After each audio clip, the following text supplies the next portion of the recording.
আমি 100% গ্যারান্টি। এই ডাল দিয়ে যদি আপনি দীর্ঘ 3 মাস এক নাগারে দাঁত মাজেন, আপনাকে কোনো বিষাক্ত সাপে কামড় দেবে না। এটা ঝিলিক দিয়া সূর্য ওঠা সকালবেলা আইসা পড়ছি জঙ্গল। আজকে একটা ওষুধি গাছ দিয়ে দাঁত মাজবো। দেখেন আপনারা, গাছটার নাম হচ্ছে মুটকেলা গাছ। গাছটা কই ফার্ম অফিসার আছে, এই যে গাছটা পেয়ে গেছি। এই যে দেখেন গাছটা, এই যে এটা কিন্তু সম্পূর্ণ গাছটা দেখায়, এটা কিন্তু মুটকিলার গাছ। দেখছেন এই গাছটা দাঁত মোড়ানো পসিবল না, কারণ এই গাছের কাণ্ডটা কিন্তু মোটা হয়ে গেছে। এমন একটা ডাল সংগ্রহ করতে হবে যে ডালি কিন্তু দাঁত মোজানোর জন্য, দাঁত মোজার জন্য উপযুক্ত। দাঁড়ান আমি জঙ্গলে আসছি, বিশ্রাম। ওই যে একটা পেয়ে গেছি, দেখা দূরে। দেখছেন এটা কাণ্ড কিন্তু দাঁত মাজার জন্য খুবই উপকারী, সুন্দর একটা কাণ্ড। আস্তে আস্তে তো অনেক কষ্ট হয়। এই যে দেখেন, দেখেন দাঁত মাজাবো, দাঁত মাজবো সুন্দর করে। আগে চাপাই এটা একটা ঘাস বানাবো, ঘাস, তারপর দাঁতটা কিন্তু মাজবো। দেখেন হয়ে গেছে মনে হয়। দেখছেন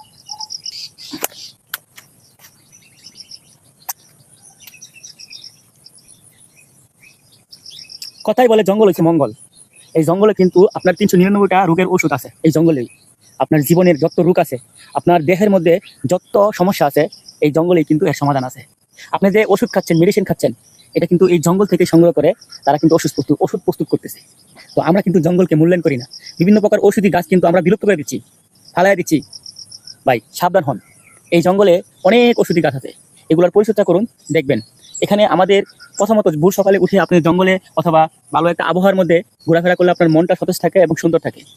এই সবুজ প্রকৃতির মাঝে কিন্তু মনটা অনেক ফুরফুরে থাকে। অতএব আমাদের উচিত আমাদের সবাইকে এগিয়ে আসা, যেন এই ওষুধি গাছগুলো আর যেন বিলুপ্ত না হয়। এই ব্রাশটা দেখতেছেন, এটা কিন্তু দাঁতের জন্য মহা ওষুধ। আপনি যদি মুখে গন্ধ, দুর্গন্ধ অথবা আপনার দাঁতের মাড়ি যদি পচে যায়, দাঁত যদি ডিসকালারিং হয়ে যায়, পান খায় আপনি দাঁতটা নষ্ট করে ফেলছেন, এই যে মুটকিলার একটা ডাল নেন, ডালটা নিয়ে বাজারে পেপসিডেন্ট আছে না, এই পেপসিডেন্ট দিয়ে দাঁত মাজেন, দেখবেন ইনশাল্লাহ আপনার দাঁত সাদা দগদগে হয়ে যাবে। আমি 100% গ্যারান্টি। এই ডাল দিয়ে যদি আপনি দীর্ঘ 3 মাস এক নাগারে দাঁত মাজেন, আপনাকে কোনো বিষাক্ত সাপে কামড় দেবে না। এটা 100% গ্যারান্টি। আর এই ডাল দিয়ে যদি আপনি বছরের পর বছর দাঁত মাজতে পারেন, আমি 100% গ্যারান্টি আপনার মুখে কোনো দুর্গন্ধ তো আসবেই না, আপনার দাঁতের আয়ু কিন্তু বাইরে যাবে।